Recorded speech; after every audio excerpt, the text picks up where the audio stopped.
नमस्कार, मैं हूं मनीषा गुप्ता और कमोडिटी राउंडअप में आपका स्वागत है। हमारे साथ हमारे गेस्ट जुड़ चुके हैं, केडिया कमोडिटीज के अजय केडिया और कोटक सिक्योरिटीज के रविंद्र राव। आप दोनों का कार्यक्रम में स्वागत है। शुरुआत यहां पर कच्चे तेल के साथ कर लेते हैं क्योंकि चौथे दिन यहां पर लगातार गिरावट देखने को मिली है।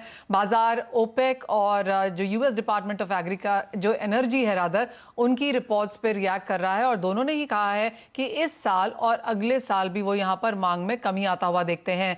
डिपार्टमेंट ऑफ एनर्जी का तो कहना है कि 101 मिलियन बैरल्स पर डे की यहाँ पर खपत होगी अगले साल। जो ओपेक के नंबर्स हैं वो 102 के ऊपर हैं। यानी कि एक चीज तो क्लियर है कि हम डिमांड ग्रोथ यहाँ पर डेफिनेटली होता हुआ देख रहे हैं, लेकिन जो पहले एक्सपेक्टेशंस थी उससे कम है। रविंद्र, कैसे देखते हैं आप दोनों ही रिपोर्ट्स और क्या लगता है आपको प्राइसेस किस मोड़ जाएंगे? वेल आई थिंक मनीषा, मेरे हिसाब से थोड़ा सा वरी तो है क्योंकि ओपेक ने भी अराउंड 4,60,000 बैरल्स पर डे का जो ग्रोथ में कटौती कहा है। I think that is slightly worrisome, लेकिन मेरे हिसाब से वो एक्सपेक्टेड था क्योंकि ऑलरेडी चाइना से जो डिमांड को लेके जो चिंता बनी हुई है because of the covid, I think that is the major impact. और जो रिसेशनरी फियर्स है, आगे जाके ग्रोथ के फियर्स है, I think that also will have an impact on the demand side. और उस वजह से हम क्रूड में जो अपसाइड है वो थोड़ा सा लिमिटेड देख रहे हैं। 90 to 93 डॉलर्स WTI में एक बहुत ही क्रूशल रेजिस्टेंस है और अभी ये अराउंड 87 डॉलर्स 88 डॉलर्स के आसपास ट्रेड कर रहा है। कल का जो इन्वेंट्री डेटा था, आई think that was also little bit on the negative side क्योंकि क्रूड और गैसोलीन दोनों का ही इन्वेंट्री बढ़ के आया था। हालांकि डिस्टिलेट में थोड़ा सा हमने डिक्लाइन देखा था, बट आई थिंक ओवरऑल थोड़ा सा डिमांड साइड प्रेशर्स है। लेकिन रशिया को लेके भी चिंता अभी भी बनी हुई है और हम रिसेंटली देख रहे हैं कि रशिया से बहुत सारे स्टेटमेंट्स आ रहे हैं and I think that might support crude prices at lower levels. तो मेरे हिसाब से WTI crude should not go below 85 dollars a barrel और अपसाइड जो है वो 90 to 93 के आसपास कैप होना चाहिए। अगर MCX की बात करें तो MCX में अराउंड 7,100 से 7,050 का एक अच्छा सपोर्ट बना रहेगा, whereas on the upside 7,500 का एक रेजिस्टेंस है।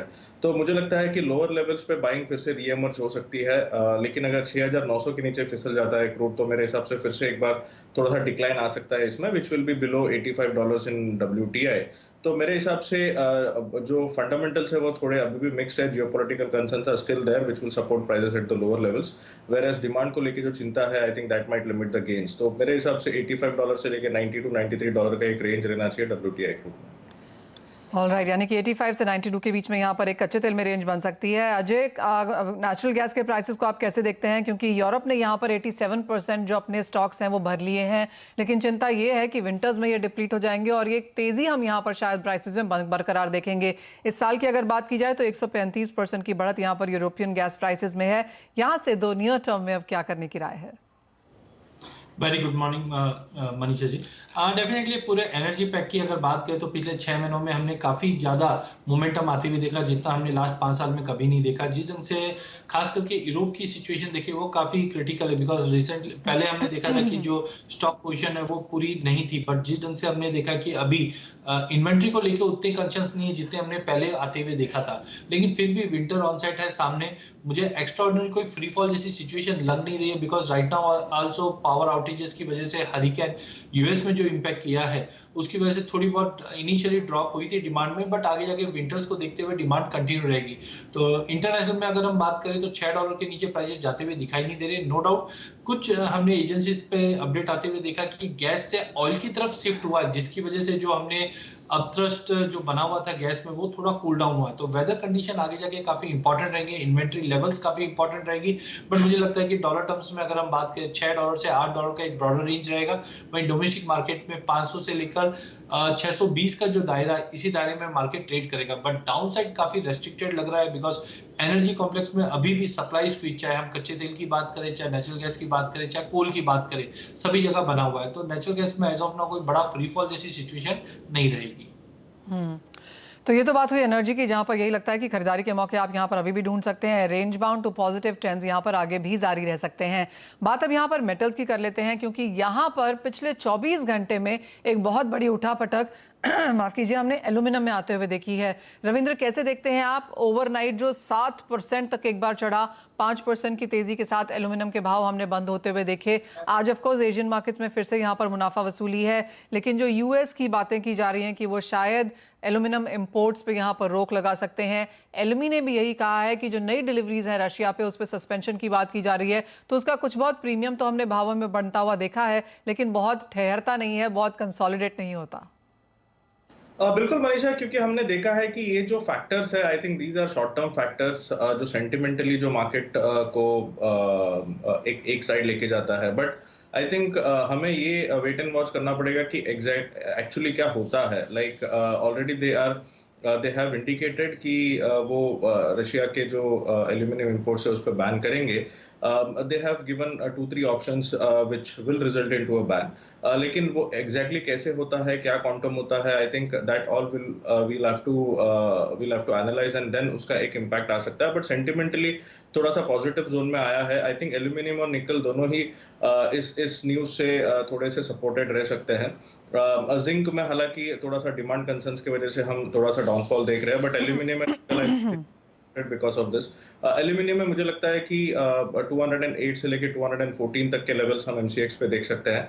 अगर एलएमई की बात करें तो आई थिंक 2400 से 2450 डॉलर्स तक के आने के चांसेस है।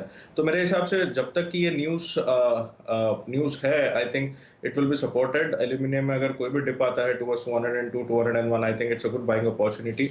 208 से लेके 214 तक के लेवल्स हम इसमें देख सकते हैं। जी हाँ, वो आपकी स्क्रीन पे वो टेबल फिर से लेके आना चाहेंगे जहां पर सभी मेटल्स में गिरावट देखने को मिली है, लेकिन आप क्लियरली देख सकते हैं कि जहां तक एल्यूमिनियम की बात है, इस हफ्ते की बात की जाए तो काफ़ी सपाट कारोबार है। एक महीने की अगर बात की जाए तो सभी मेटल्स में वहां पर गिरावट है, लेकिन एल्यूमिनियम वहां पर पॉजिटिव के साथ काम कर रहा है। तो एल्यूमिनियम ने क्लियरली आउट परफॉर्म किया है ओवरऑल मेटल सेक्टर को, चाहे आप वीक ऑन वीक देखें या फिर मंथ ऑन मंथ बेसिस पे देखें। आपको बता दें कि इस साल में एल्यूमिनियम ने ऑल टाइम हाइज बनाए थे, $4100 पर टन के आसपास, $2100 के हमने लोज भी बनते हुए देखे हैं। कल की तेजी के बाद $2400 प्रति टन के लेवल्स यहां पर बाजार में बने हैं, तो क्लियरली वहां पे लेवल्स इन्वेंटरीज देखने लायक हैं। बाकी मेटल्स में कुछ गिरावट वहां पर अब भी आज भी जारी है। अजय, आपकी कोई टॉपिक मेटल्स में? बिल्कुल, मुझे लगता है कि एल्यूमिनियम और जिंक ये दो कमोडिटी पे नजर रखना चाहिए। कॉपर में नो डाउट हमने अल्ट्रा लो लेवल इन्वेंटरीज बनते हुए देखी, जिसकी वजह से कॉपर एक सीमित दायरे में ट्रेड कर रहा है। तो आई थिंक कॉपर में भी थ्रस्ट बाकी है, जो 670 तक का लेवल दिखा दे, नॉट बियॉन्ड दैट, बिकॉज अभी भी चाइना में कोविड कंसर्न, रिसेशन फियर्स बने हुए। बट एल्यूमिनियम और जिंक की अगर बात करें तो यहाँ पे हमने ऑलरेडी देखा है कि स्मेल्टर्स ने अपनी प्रोडक्शन कट करने चालू किए, जिस ढंग से एनर्जी क्राइसिस यूरोप को भी इंपैक्ट कर रहा है। साथ में जो एलएमई के जो लेटेस्ट अपडेट आए हैं, ये भी कहीं ना कहीं प्राइसेस को अपथ्रस्ट रखेगा। तो ओवरऑल मुझे लगता है कि जिंक के अंदर वैसे भी एक शॉर्ट कवरिंग ड्यू चल रहा है ऑलरेडी।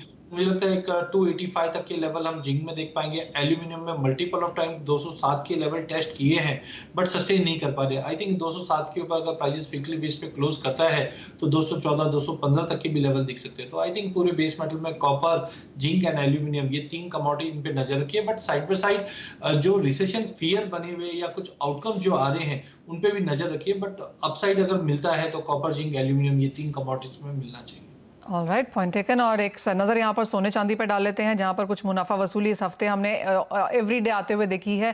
डॉलर इंडेक्स में जिस तरह की तेज़ी है, और जैसे यूएस का इन्फ्लेशन डेटा कल आया है जो कि उम्मीद से काफ़ी ऑन द हायर साइड था, बाजार क्लियरली उसको रिएक्ट कर रहे हैं।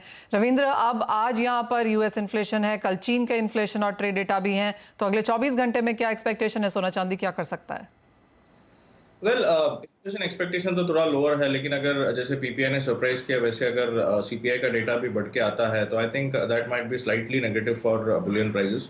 हम थोड़ा बहुत गिरावट देख सकते हैं, लेकिन मनीषा मेरे हिसाब से दिस इज मोर और लेस नाउ डिस्काउंटेड। और अभी ये एक्सपेक्टेशन है कि जो फेड का जो इंटरेस्ट रेट हाइक है वो भी अभी लिमिटेड हो जाएगा, क्योंकि उनका जो एक्सपेक्टेशन है दैट इज अराउंड 4.4 to 4.5%, जो कि नेक्स्ट एक या फिर दो इंटरेस्ट रेट हाइक में खत्म हो जाएगा। उसके बाद मेरे हिसाब से एक पॉजिटिव मोमेंटम कंटिन्यू हो सकता है। Dollar might be pressured on the down side.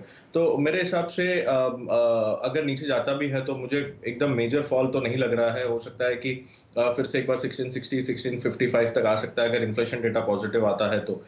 लेकिन अगर इन्फ्लेशन थोड़ा घट के आता है, I think that might be slightly positive. Dollar index में हम थोड़ा बहुत फॉल देख सकते हैं, लेकिन अगर प्राइस एक्शन देखें तो I think it is very well supported. जब तक कि गोल्ड अभी $620 जो रिसेंटली लो बनाया था इंटरनेशनल में, आई थिंक 1620, अगर उसके नीचे नहीं जाता है तो I think we might again see gold going higher towards $1730 $1740। और अगर एमसीएक्स की बात करें तो एमसीएक्स में I think 51,300 would be crucial. अगर उसके निकल जाता है तो वी माइट अगेन सी 51,800 52,000 तक के लेवल्स। और अगर सिल्वर की बात करें तो सिल्वर में भी I think these are lucrative levels, क्योंकि हमने 52,000 से लेके 62,000 तक का अप मूव देखा है, नाउ अ करेक्टिव मोड। तो it is clearly a throwback जो कि ऊपर के लेवल से हमने देखा है। तो मेरे हिसाब से इन लेवल्स पर सपोर्ट ले सकता है चांदी। $18.60 एक काफी एक क्रूशल सपोर्ट होगा। जब तक कि वो होल्ड है, I be on the bullish side, और यहाँ से रिस्क रिवॉर्ड काफी अच्छा बनता है। तो मेरे हिसाब से चांदी में हम फिर से एक बार 58-59,000 तक का लेवल देख सकते हैं। तो आई थिंक डिप बाइंग होना चाहिए। आज का सीपीआई डेटा के लिए वेट करेंगे, अगर वो सपोर्टिव आता है तो आई थिंक ये week that is till tomorrow, I think we might be it might be set for an upside on the higher side. क्या है इसके कारण, ये बताने के लिए हमारे साथ मौजूद हैं इंडिया कॉटन एसोसिएशन के फॉर्मर प्रेसिडेंट राकेश राठी। राकेश जी नमस्कार।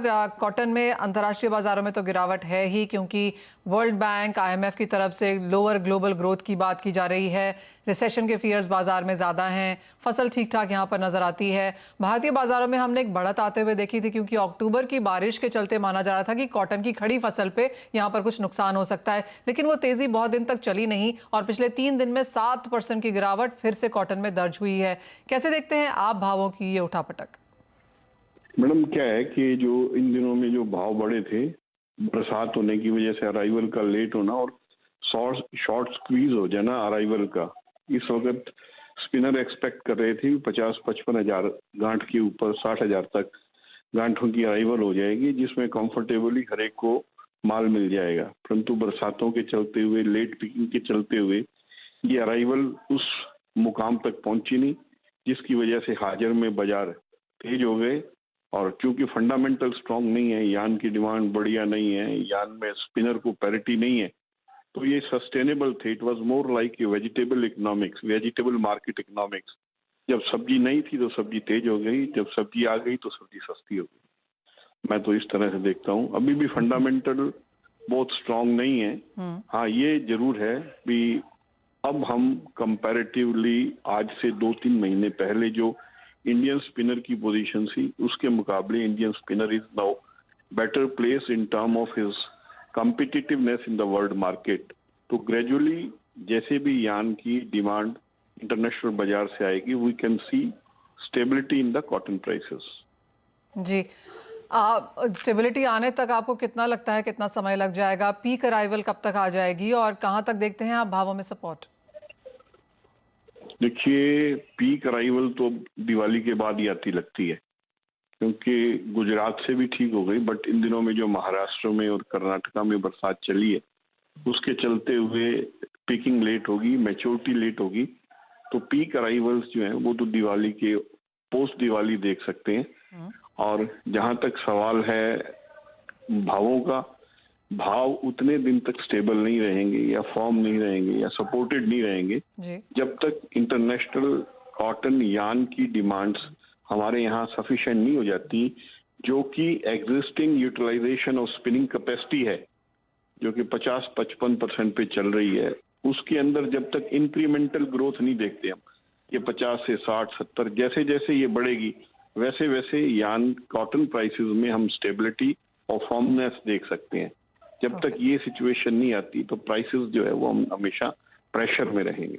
ऑलराइट, यानी कि दिवाली के बाद यानी कि मिड नवंबर तक यहाँ पर भाव कॉटन में और गिर सकते हैं। जैसे हमने आपको बताया कि एक मुनाफा वसूली यहाँ पर जारी है। ऑफकोर्स राकेश जी ने कहा कि एक कॉम्पिटिटिवनेस यहाँ पर बाजारों में जरूर लौटेगी, जिस तरह का मुनाफा वसूली या गिरावट कॉटन के भावों में देखने को मिली है, लेकिन अगला एक महीना यहाँ पर कॉटन के भावों के लिए काफ़ी इंपॉर्टेंट रह सकता है। राकेश जी बहुत शुक्रिया साथ जुड़ने के लिए। अजय, आपको क्या लगता है किस तरह के प्राइसेस मूव यहाँ पर हम देख पाएंगे? बिल्कुल नहीं, मुझे लगता है कि जिस ढंग से अभी वेदर डिस्टर्बेंस था और थोड़ा अराइवल में जो डिले था वो प्राइजेस को सपोर्ट कर गया। अगर क्रॉप साइज भी अगर हम देख के चले तो मुझे लगता है टेम्पररी मार्केट में गिरावट रहेगा। लेकिन इंपॉर्टेंट जो पिछले साल हमने देखा था कि फार्मर के अराइवल प्रेशर कैसा रहता है, बिकॉज आज हम देखते हैं कि फार्मर की जो कैपेसिटी होल्ड करने की काफी ज्यादा, तो उनको सबको देखते हुए मुझे लगता है टेम्पररी तो प्राइजेस में गिरावट रहेगी। जो 30,500 तक का लेवल एमसीएक्स पे भाव आना चाहिए। इंटरनेशनल में मुझे लगता है कि 82 से लेके 88 सेंट का जो जोन है, इसी जोन में मार्केट ट्रेड करता हुआ दिखाई देगा। नवंबर फर्स्ट वीक से अराइवल देखकर फिर मार्केट में बूस्ट मिलना चाहिए, लेकिन डिमांड कंसर्न अभी भी काफी इंपॉर्टेंट है यान मार्केट के लिए। ऑलराइट, तो डिमांड जब तक नहीं बाजार में लौट के आती है तब तक एक प्रेशर यहाँ पर बरकरार रह सकता है। बात अब गुआर की करेंगे, क्योंकि पिछला हफ्ता ज़्यादातर इस हफ्ते में भी मुनाफा वसूली हमने अच्छी खासी आते हुए देखी थी। बारिशों की अगर बात करें तो वो यहाँ पर विड्रॉ होती हुई नजर आई है। राजस्थान से एटलीस्ट एडजॉइनिंग एरियाज में यहाँ पर अभी भी बारिश अच्छी खासी है। मांग की चिंताएं यहाँ पर भी बरकरार हैं। कच्चे तेल में उठापटक यहाँ पर भी देखने को मिली है और कई दिनों की गिरावट के बाद आज यहाँ पर खरीदारी फिर से लौटी है। एक 4700 के आसपास के लेवल्स पर हमने एक सपोर्ट बनते हुए देखा है। 9 स्टार ब्रोकिंग के डायरेक्टर जिनेश दुग्गर अब हमारे साथ हैं। जिनेश जी नमस्कार, कैसे देखते हैं गुआर की ये उठापटक और क्या फंडामेंटल्स वॉच कर रहे हैं आप? बिल्कुल मैडम, ग्वार की जो नई अराइवल है अभी मंडियों में लगभग 25 से 27 हजार बोरी की है और सामने वैसे देखा जाए तो डिमांड भी 28 से 30 हजार टन की मेंटेन्ड है। प्लस डॉलर के प्राइसेस भी 82 रुपीज के आसपास मेंटेन्ड है। मंडियां जो कि अभी 46-47 की रेंज में ग्वार जो बिक रहा है, तो दूसरी कमोडिटीज के प्राइसेस को देखते हुए भाव एट्रैक्टिव हैं, तो ट्रेडर्स भी नीचे भाव में एक्टिव रहेंगे। तो मुझे लगता नहीं है कि ग्वार के प्राइसेस में कोई बड़ा करेक्शन या बड़ी मंदी देखने को मिले। जिस तरह की आवक है सामने और आपने कहा कि मांग भी यहाँ पर काफ़ी बेहतरीन है, आगे जाकर जिस तरह की बारिश की प्रॉब्लम रही है या फिर जो वेरियस एरियाज हैं जहाँ पर अभी भी माना जा रहा है कि कुछ बहुत दिक्कतें रह सकती हैं फसल को लेकर, कोई नए आपके यहाँ पर एनालिसिस हैं फसल को लेकर? क्रॉप में मैडम बड़ा कोई चेंज आ जाए बारिशों को देखते हुए मुझे लगता नहीं है। ये जरूर हो सकता है कि आने वाले 15-20 दिन बाद जब ये अराइवल जो 25-27 हजार बोरी आ रही है, जब ये 50-60 हजार बोरी आएगी तो थोड़ा सा ऊपर में डिमांड का सीन देखना जरूरी है। उस समय अगर डिमांड मेंटेन रहती है तब तो प्राइसेस में मंदी नहीं आएगी, और अगर उस समय डिमांड थोड़ी सी बैक हो जाती है तो ऊपर में मुनाफा वसूली वापस देखने को मिलेगी। अजय जी, आप कैसे देखते हैं यहाँ पर गुआर के प्राइसेस? क्योंकि ऑफ कोर्स गिरावट अच्छी खासी देखने को मिली है, बाजार शायद उसे एक्सपेक्ट भी कर रहा था, खरीदारी अब यहाँ पर लौटी है, क्या ये सस्टेनेबल है? लगता है कि मार्केट 12-15 नवंबर तक एक सीमित दायरे में ट्रेड करेगा, जैसे मैंने मेरे प्रेजेंटेशन में दिल्ली में भी बताया था गवार में। तो मुझे लगता नहीं कि 46 के नीचे गवार सीट जाए और अभी एज ऑफ नाउ 5000 के इर्द गिर्द हुए। लेकिन 15 तारीख के बाद, 15 नवंबर के बाद मुझे अच्छी तेजी दिख रही है, बिकॉज सबसे पहला है एनर्जी क्राइसिस जिस ढंग से यूरोप और यूके में बना हुआ है, तो ये कहीं ना कहीं सेल्फ सफिशिएंट करने की कोशिश की जाएगी और ये कहीं ना कहीं हमारे एक्सपोर्ट्स को काफी सपोर्ट मिलेगा। रुपया भी अगर हम देखें तो 82-50 के करीब है, तो पहले जो कंसर्न होता था कि हमारे एक्सपोर्ट महंगे दिखाई देने लग गए हैं, वो अभी इस बार ऐसी सिचुएशन नहीं है। और जो इंडस्ट्रियल डिमांड है इंडिया में एज ऑफ नाउ रिसेशन की कोई ज्यादा फियर्स दिखाई नहीं दे रहे हैं, जो सपोर्ट करेगा। तो मुझे लगता है नवंबर तक मार्केट एक रेंज में रहेगा, but this is the time कि यहाँ पे अगर कोई 3-4-6 महीने का व्यू लेकर बैठता है तो आई थिंक काफी अच्छे रिटर्न्स हम फरवरी मार्च तक देख पाएंगे। ऑलराइट, कुछ सस्टेनेबिलिटी रह सकती है, लेकिन 4600 के नीचे के करीब पे यहाँ पर स्ट्रॉन्ग सपोर्ट्स हैं। खरीदारी करके आपको यहाँ पर आगे काम करने की जरूरत है।